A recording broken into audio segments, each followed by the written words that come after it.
Hey everyone, welcome back to our channel. I'm Justine Deal. And I'm Dayne. And today we're celebrating our 1 year of being in business at Dayne Salon, Tampa. Such a big accomplishment for both of us personally, and it's just been such a crazy year with the pandemic. So to say that we made it to 1 year. Yes. Let's Congratulations. Yes. So when I think about looking into opening this, I did a lot of research. I tried to look everywhere because as a stylist, you know how to run your books, you know how to build a clientele, you know how to make them happy, you know that side of the business, but there is nothing really out there for someone without a business degree who's a stylist who wants to open a salon suite. How do you do that? What do you do? Where do you start? So we looked everywhere. Well, it seems so cut and dry. It seems like, all right, I know, how my booking goes, I know what my prices are, I know how much product costs. It just seems so cut and dry, but it's not. No. At all. No. Oh my gosh, there's so much more that goes into it. So to honor our 1 year anniversary of being in business, for surviving the pandemic, and for many more years to come, we thought it would be great to do a video on the top 6 things you need to know before opening a salon suite. So the first thing that you need to know before opening a salon suite is to not do it for the wrong reasons. Don't do it if you're unhappy with where you're at, but you're still a brand new stylist. You still need to learn so much about being a stylist. Maybe you're just in the wrong salon. Maybe you need more education, or something just isn't quite right there. But it doesn't mean that you need to branch out and do your own salon suite. Right. If you're not looking to take on more responsibility, better time management, if you think you're gonna make more money or work less. You are now the manager, social media director, receptionist, assistant, the maid, yeah, content creator, supply getter. Yes, just make sure that before you make this move into having your own salon suite, that you are doing it for the right reasons. You are trying to build something. You have a personal and special brand and vision that you want to offer to a select clientele, and you're ready to work really hard for it. Yeah, you're ready to eat, sleep, breathe your business, your career, and your vision. Our situation, we actually worked at a couple different salons together, and then we decided to go into business together. Just from working so much together and knowing each other for so long, our visions and the things that that are important to us in our career are the same. They match up. If you're in a salon and you are thinking, I hate it here, I'm gonna grab my friend and we're gonna start our own thing, it's do you trust them financially? Are they gonna work as hard as you? It's a huge thing. So just be, if you go out on your own or you go with someone, just really plan it out and think okay, if I'm going out on my own, can I do this by myself? Can I do it to the level that I want it to be at by myself? Because it's a lot of work. And then if you do it with someone else, think, is this gonna be a fair partnership? Well, and it's not only just one conversation that we were let's go into business. Yeah. I know you, I know things that you value, things like that. We probably met for a year. Yeah. Just talking every little detail out, every situation out, we thought about worst possible situations. Honestly, thinking of all the bad things that could go wrong first. And really having those hard conversations before you really start to dive into all the good things, because of course it's easy to get along and it's easy to love every step of the way whenever you're successful and you're making money and everything's going great. But what about whenever you have that bump in the road? You got to make sure that you guys are both on that same page. I think it goes hand in hand with doing it for the wrong reason. Going into partnership with someone because they're your best friend, that may be the wrong reason. But going into partnership with someone because they have all of these strengths that you don't have, and that they have the same goals and aspirations as you, then yes, that is a good thing. I feel also looking up to that person as well. There are things that Justine does that I'm I love the way that she does that. I love the way that she handled that. There also is some ownership that you have to accept in that I'm not the best at everything that I do and that I need to work on some things. So who would counterbalance me? Who would, hold me accountable for those things and make me better? So that is just a little side note. If you are starting with somebody, just make sure that you kind of go through all those things together. and with yourself to make sure that you feel totally comfortable. The probably second step, biggest step that you need to figure out is your brand. What clientele are you going to be catering to? What clientele do you want to cater to in the future? What kind of stylist do you want to be? What kind of stylist do you want to be in the future? How do you want people to feel in your salon, feel in your space, feel in your chair? It creates a vibe, it creates a brand, and how are you going to stand out? How are you going to be different? Those types of things. I've taken a lot of classes on branding through Hair Love Retreat and Workshop in a Box, which I'll put in the description below. But even if you think you have the idea of what like a brand is, you know, I really needed those courses to really break it down, because it's its own thing in itself. I think that was, do you remember, that was like one of the hardest things I struggled with. Yeah. Like I kept going back on it, like, well, I don't, like, what is a brand? Like, I really kind of struggled with that at the beginning. It really has to do with your vibe and the type of clientele that you want to cater to. When we were in the phase of deciding like what type of decorations and decor we wanted, like if it was up to what I personally would want, like this place would be pink and it would have glitter everywhere and it would have like fur and it would be everything, but you have to think about your clientele. You have to think about their age range. You have to think about where do they shop? What type of places do they like to go to? What are they doing on Tuesday afternoon? Like, you have to make sure that the clientele that you are bringing in is going to be extremely comfortable in your space, and they're going to be gravitated towards your space. And the brand, it also has to reflect with what you're putting out there as well, what your content is, what your mission statement is. I think our biggest thing was that we're not just here to give you a haircut and a color, we're here to create your hair goal. So like, what are these steps gonna be to create that hair goal, to create something that like you've always wanted to get? And we're gonna educate you on that. It's not gonna happen in one setting. So, and I think our clients know that whenever they come in, if it's their 5th time coming in, if I've seen them for years, every time they sit down in my chair, I'm always gonna start over. How are you feeling? Tell me about your hair. How, you know, so I feel like that's a big part of our brand is education, our products that we're using, going home and understanding why we're doing this, things like that. That was part of the like analyzing ourselves in the beginning before we even started. It was like, what's our brand? What do we do? So we really sat down and we're like, we both really educate our clients, we both really break it down, and we look to the future with our clients. So that's very specific to us.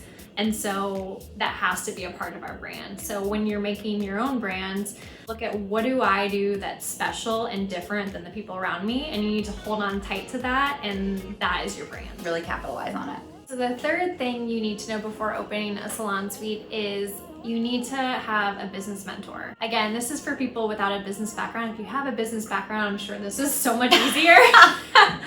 But if you don't, you need to find somebody that you trust and that has patience to teach you the things that you don't know how to do.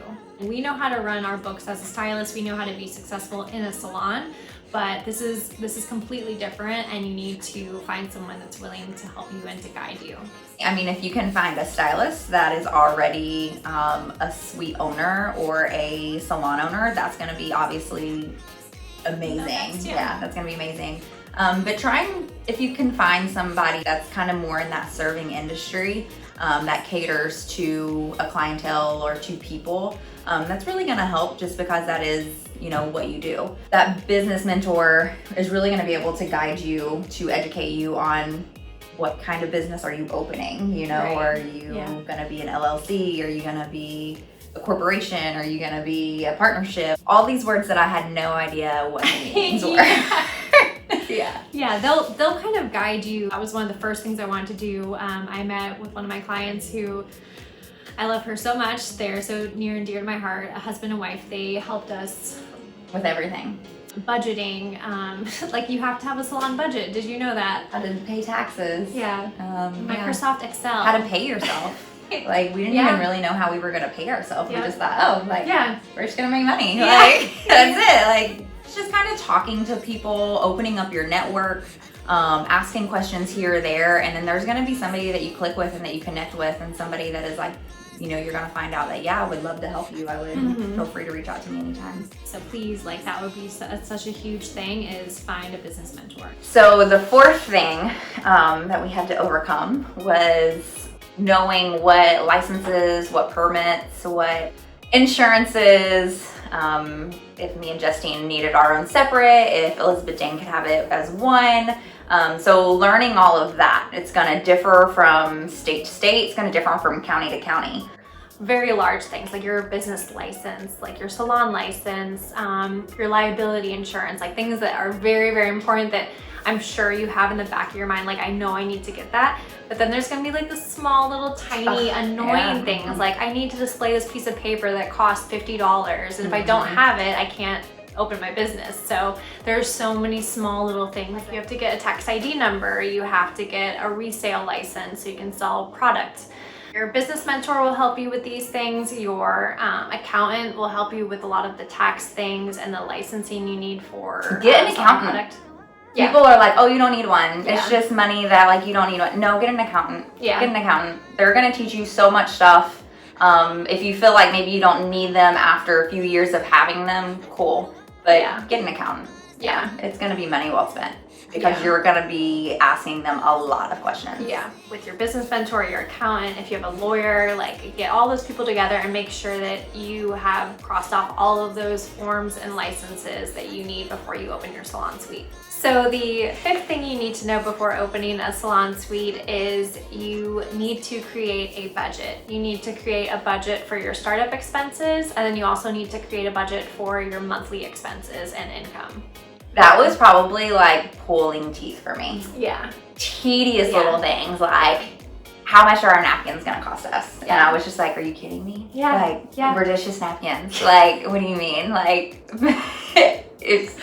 You have to. But you have to do it. Once it was all done, I was like, oh shit, I'm glad we did that. So to break it up, so doing your startup expenses. How much is it going to cost for your lighting, your decorations, your if you're going to be serving wine and beer, how much are those going to cost to start up? Then like how much percentage of people are going to drink the wine versus beer versus water? Like we did all of that. So the decor,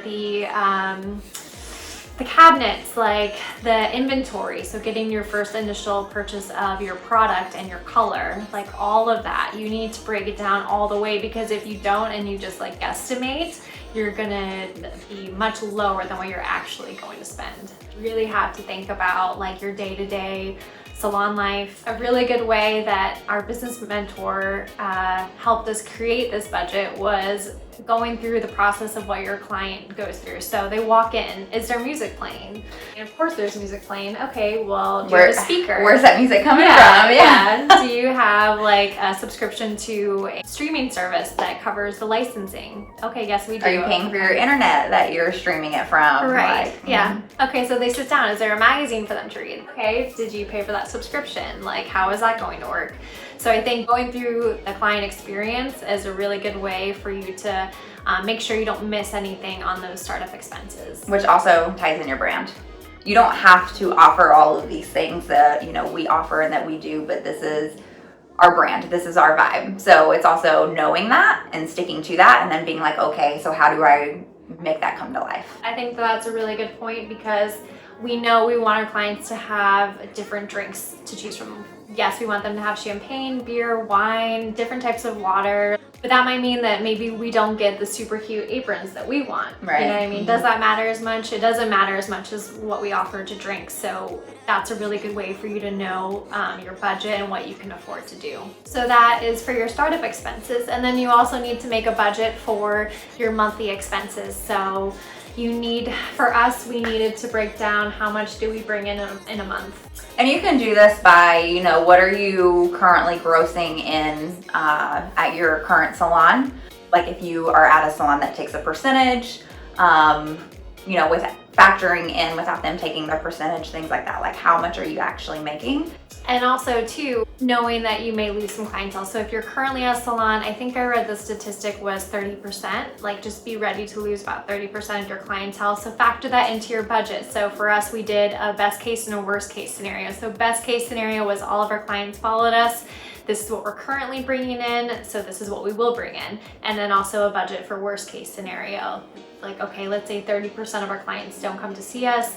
This is what we will then bring in at that point. Once you know how much you're bringing in income, then you need to add in all of your expenses. So like our streaming services, our QuickBooks, Our Square. Our Square. So that's how we run our appointments. I mean, you also got to think about how are you going to market? Are you going to spend money on social media marketing? Are you going to spend money on a ring light, other lights for video, for recording, filming, pictures? How much are you going to be spending in drinks every week? How much are you going to be spending on inventory and color every week? In the beginning, you just need to guesstimate everything as best you can. You want it to be as accurate as you think. Really important and really helpful to make these budgets so that you can forecast where you're going to be for the year, and then also kind of plan, okay, I know I'm going to be slow in July and June, so let's not spend as much if we can. Right. Like we were like, this is what we want it to look like, this is what we want it to be, and then we had to go through and say, well, we can't get that, we have to look for something cheaper. Well, we can't do that, we have to look for something different. All of these things are very important to creating and maintaining and analyzing your budget. You gotta have a map where you're going. Like, yeah, there's point A and there's point B, but how are you gonna get there? Yeah. And that's what that budget is for. So for number 6, finding the perfect location. You know that saying in real estate, location, location, location. Me and Justine personally viewed at least 2-3 places before we finally decided. I think it's really important to have a really great location for your clientele. So if you're already in a salon, you don't want to move like 30 minutes away. I think that's an obvious, but you don't want to move super far away. You want to keep it convenient for them, so that it's not a huge trek for them to follow you to your new location. If you don't have a large clientele already, I would move somewhere where there is a lot of foot traffic. You need people walking by. You want to find somewhere that there's a lot of parking. It's a safe area. Maybe there's like a restaurant next door, or like for us, we have a bookstore with a Starbucks in it. You want to think about, okay, my client, it's a husband and wife, they come together, the husband comes in first, the wife goes to the bookstore, or the wife comes in first, the husband grabs a beer. You know, like you want to think about, is this going to be a really good experience for my clients? Like we have clients that travel. What are they going to do?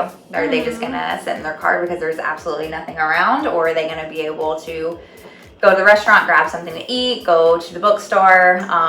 Even the mall is close proximity to us. So is it well lit? Like you got to think about, like, we work really late. I don't want to be a nervous wreck walking to my car, or my clients walking to their car, if it's not well lit, if we're not around like people and civilization and things going on. I mean, those are definitely things that you don't think about until you're already in that situation, and then you're like, So just think about all of those things and just make sure that it's somewhere really convenient. But most importantly, you want to make sure that it's a space that you can grow into and it has everything that you need for you to be successful. So we hope this helps. So we hope this doesn't discourage at all. That's not at all what this was. It's all so good. You take so much more pride in just the littlest things that you don't even know if people even recognize or even see. There's nothing more satisfying than working for yourself and for growing something. Like, I have to remind myself to enjoy all of this. You know what I mean? Like, you have to find time to enjoy it and realize how far you've come. But just now, like opening your own thing and trying to grow something from the bottom up, it is going to take all of your time. So be ready. We really hope that you enjoyed the video. We really hope that the information was beneficial, and be sure to press the subscribe button and join us for our next videos. I do what I want, I'm gonna sing and I'm gonna sing. I do what I want, I'm gonna sing down under the water. I do what I want, I'm gonna sing and I'm gonna sing. I do what I want.